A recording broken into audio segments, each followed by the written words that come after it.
Hi folks, welcome back to my channel. In this video I want to address issues that are related. It's the flat earth, Jesus Christ, and the times that we are living in. So for a lot of you watching this video, you recognize that the earth is flat. I did many years ago, and you get to recognize that there are people who are creating an illusion.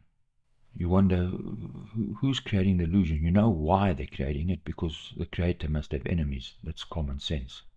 But you wonder who's behind these illusions, and you recognize that ultimately the illusion covers the reality. There's something they don't want you to see. That's why it's like a magician. The illusion covers the reality, because if you know the reality, then they can't have control over you. It's about controlling you and having authority over you through these illusions. So a good example is George Orwell's book 1984.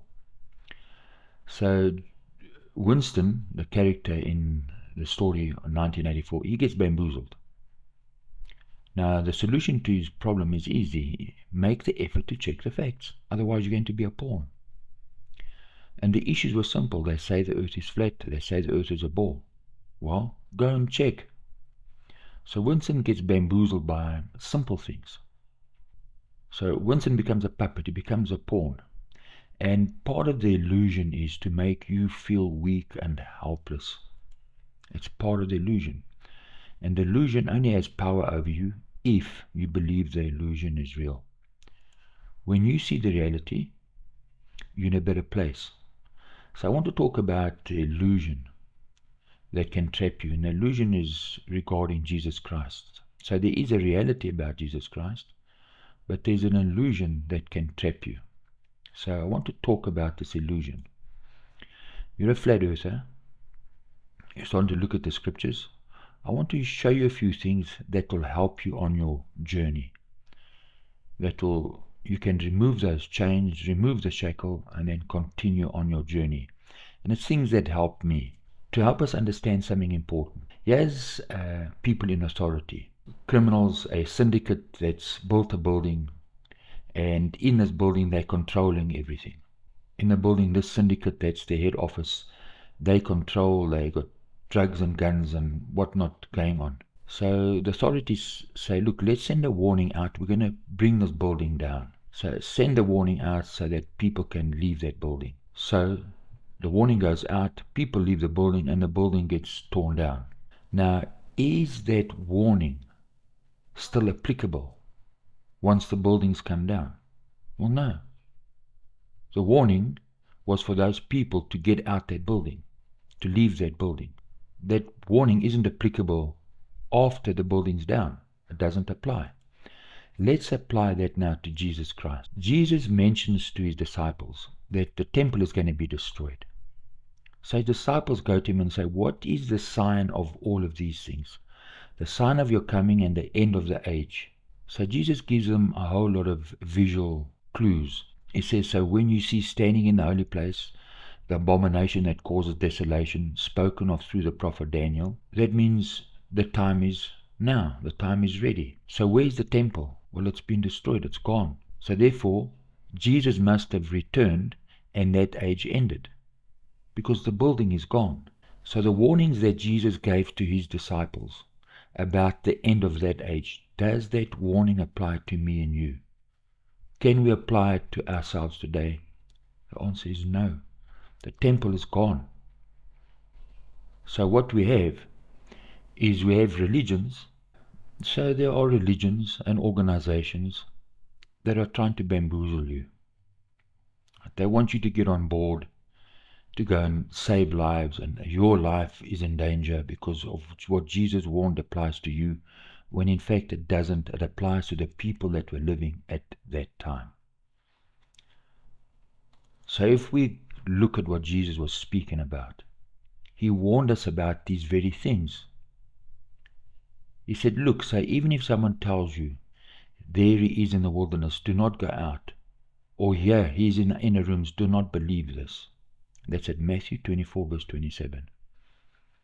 He said many people will come with their signs and wonders, right, their illusions, to bamboozle you. Don't believe them, don't follow them, don't go with them. And he gave two powerful visuals that will help you to break that spell, the illusion.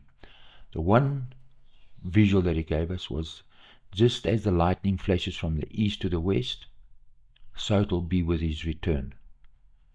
The second visual that he gave us was, where the vultures are, that's where the carcass will be. So what do these two visuals mean? So hopefully if we go through our discussion, they'll become self-evident. Their meaning should become evident to you. So that's part of the illusion, is Jesus' second coming. People want to sell you tickets to that second coming. So you need to check the bus timetable. Yes, somebody selling you bus tickets to a bus that isn't coming. They're making money out of you. They're manipulating you. You becoming their slave. And all you need to do is check the bus timetable. Right, so people have been waiting for Jesus' return, their great-grandfather, their father, and they're all waiting. The bus doesn't come in their lifetime. They say, well, it's definitely going to come in my lifetime. That's part of the deception. It's an illusion. Remember, God's enemies are the ones that create that illusion. Now, say, well, we don't know when the end is coming, but it's very, very close. Any day now. Because they're selling you tickets to the show. They're manipulating you. Right? And they're God's enemies. So, we need to check. Right? The solution to the problem is easy. You're not weak and helpless. Go read the scriptures.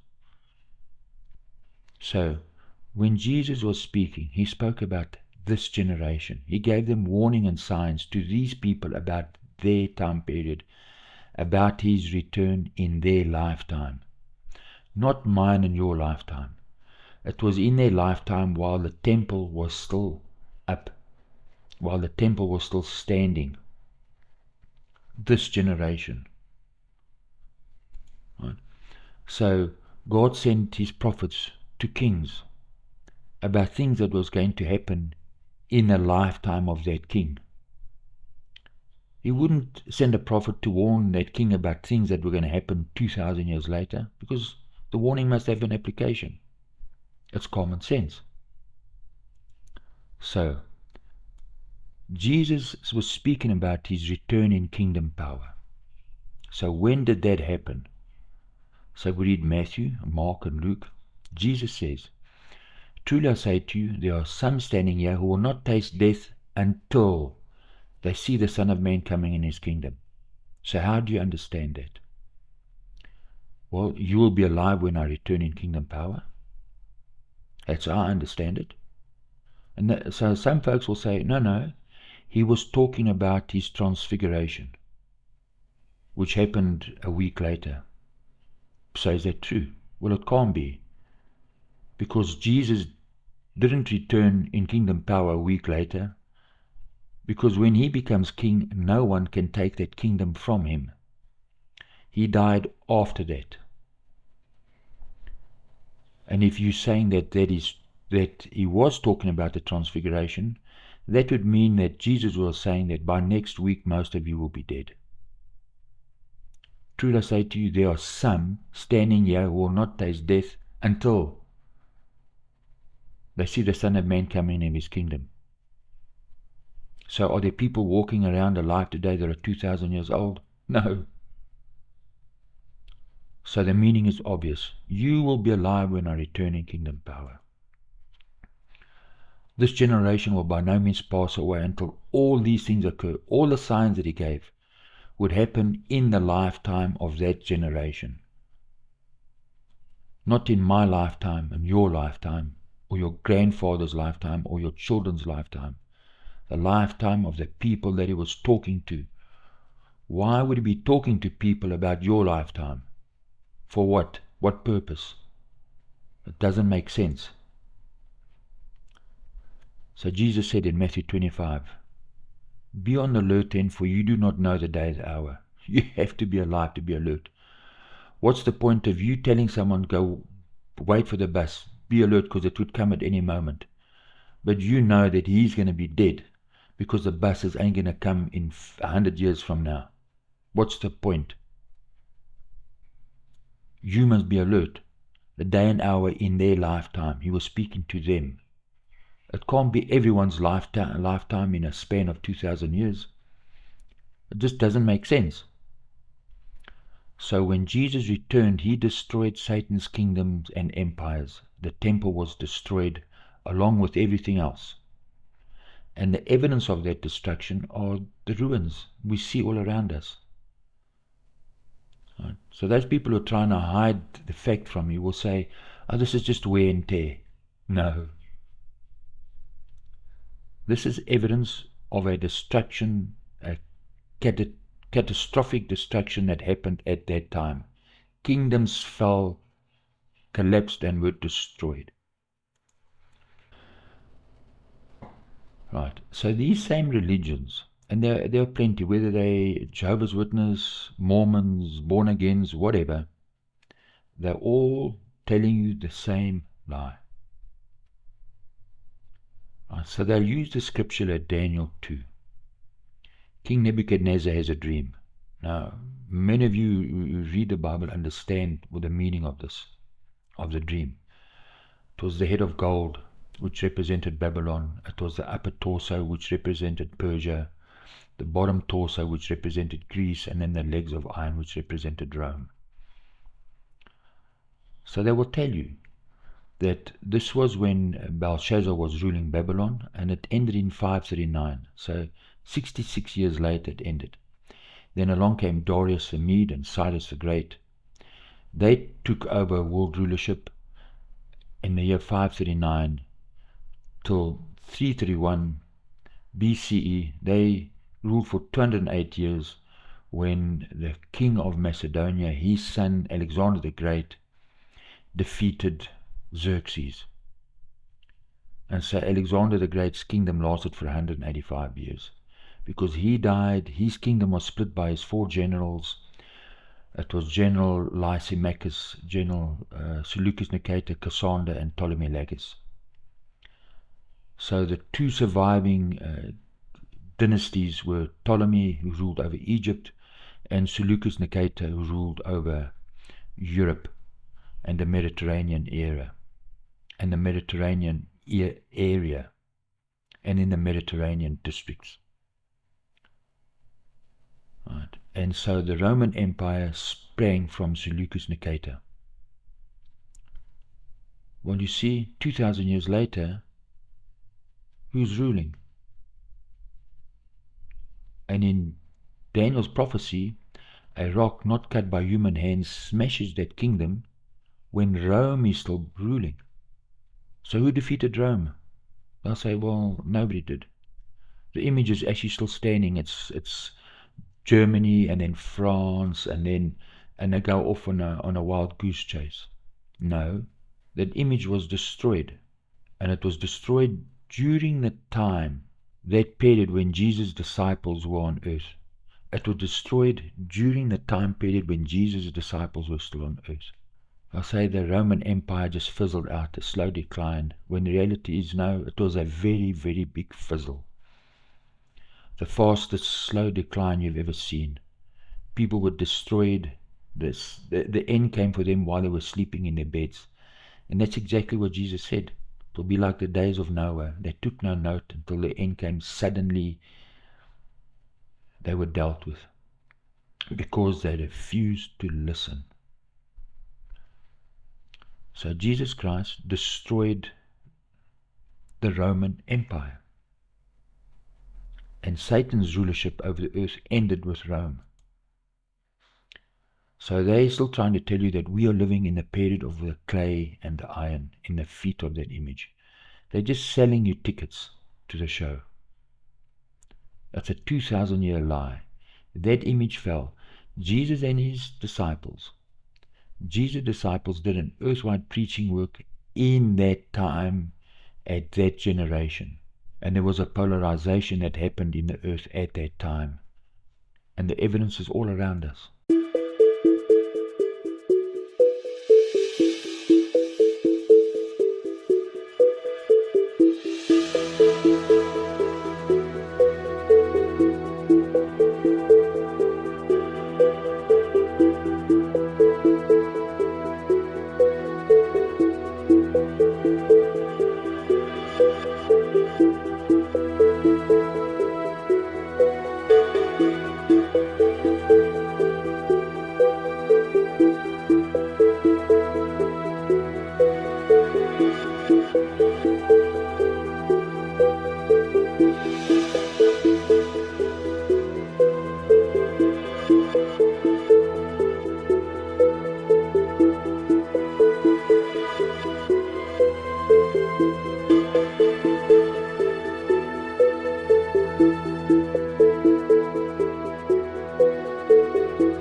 So there were two earthwide destructions by God that have occurred to date.